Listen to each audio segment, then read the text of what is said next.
Indeed, the aerial attacker we saw take off just a few moments ago actually went out to Lake Winnebago, did a quick survey, and they may have picked up some water.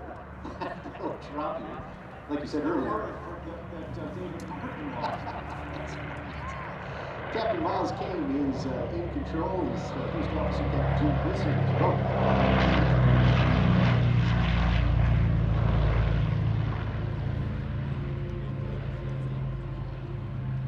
There we go.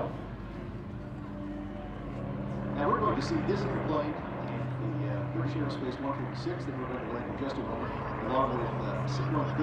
We have smoke jumpers. We have guide aircraft. We have a great program lined up for the